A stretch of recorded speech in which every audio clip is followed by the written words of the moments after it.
Assalamualaikum warahmatullahi wabarakatuh. Sama saya Dr. Umar dalam channel Klinik Rohani Wasilah Naqs. Pada kesempatan ini kita melanjutkan tema terkait tentang hijab rohani. Pada sesi ini salah satu hijab rohani dalam lapisan hawa nafsu dalam jasmani dalam manusia adalah rasa minta puji. Dalam ayat maupun dalam kalimat-kalimat thayyibah, kalimat zikir, kita sering menyebutkan Alhamdulillahi Rabbil Alamin. Segala puji hanya milik Allah Subhanahu wa Ta'ala. Nah, lapisan hawa nafsu juga sering membawa rasa minta puji pada diri manusia. Padahal tiga rasa dalam lapisan hawa nafsu pada jiwa jasmani dalam manusia ini adalah hak prerogatifnya Allah yang sering dirampas, yang sering kuat dominan melekat dalam jiwa hawa nafsu manusia. Kemarin kita membahas terkait tentang hawa nafsu, surah Yusuf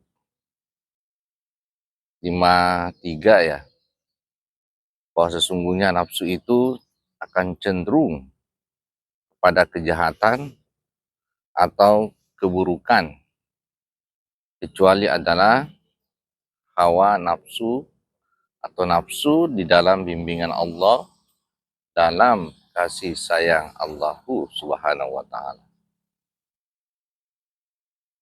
Nah, rasa minta puji ini senantiasa mengarahkan manusia karena ingin dipuji, ingin dilihat, ingin terpandang, dan hampir hawa nafsu yang bertumpu pada rasa minta puji ini akan banyak kecenderungan untuk senantiasa mengejar kekayaan.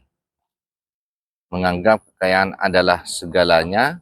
Dengan kekayaan mereka tambah ingin memamerkan, dan disinilah awal mulanya muncullah rasa ria dan rasa sum'ah, membanggakan diri, dan kemudian perasaan ria ingin dipandang, mendapatkan pujian di tengah kedudukan manusia di dunia.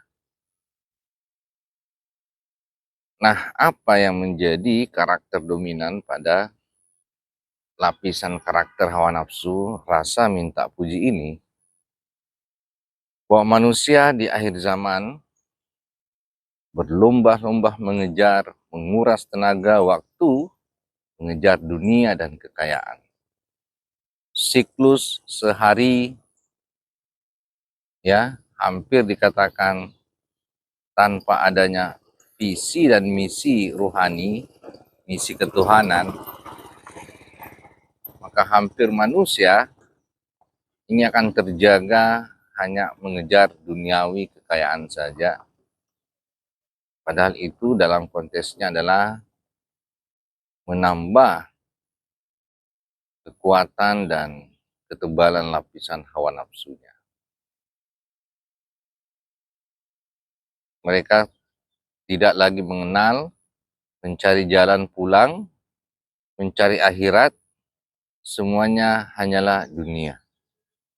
Maka apa yang terjadi, gaya hidup manusia akhir zaman, pola gaya hidup yang sangat konsumtif dan pola gaya hidup hedonis, bermewah-mewahan dan bermegah-megahan, semata-mata untuk mengejar sesuatu yang sifatnya dunia, yang digambarkan dalam Al-Quran adalah tidaklah dunia itu adalah sebuah permainan, sandiwara, dan fata morgana. Inilah seolah-olah menjadi target dan kejaran diri kita sendiri seharian, sepanjang hari. Padahal itu hanya mengejar bayang-bayang yang tidak ada ujung dan pangkalnya.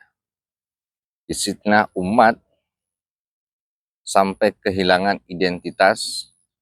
Tugas mulianya diciptakan semata-mata hanya untuk menyembah, dan visi ketuhanan menjadikan manusia adalah khalifah-khalifah Allah di dunia.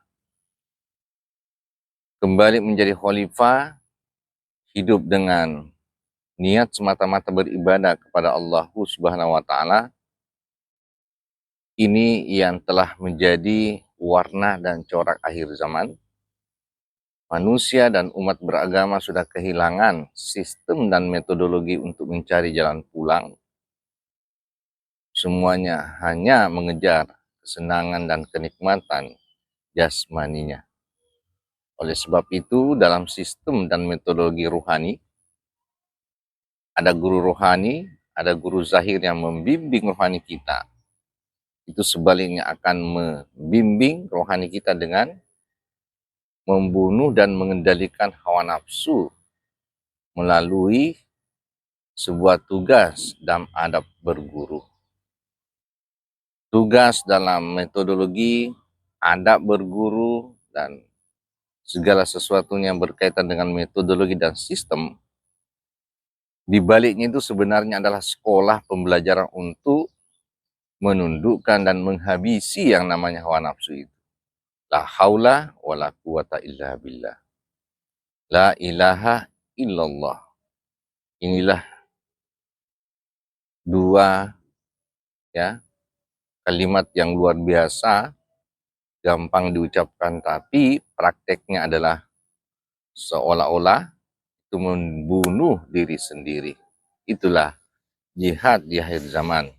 Jihad melawan hawa nafsu sebagai syarat portal memasuki kolbu dan dimensi rohani.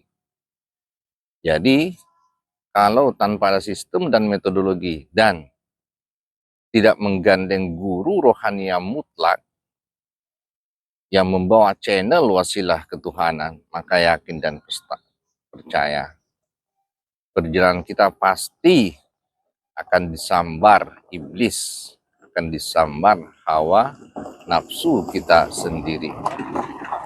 Demikian, semoga ini menjadi pembelajaran. Walaupun kita sudah masuk dalam sekolah tarekat, tapi hati-hati, di dalam pembelajarannya luar biasa. Sekolah membunuh hawa nafsu diri kita sendiri.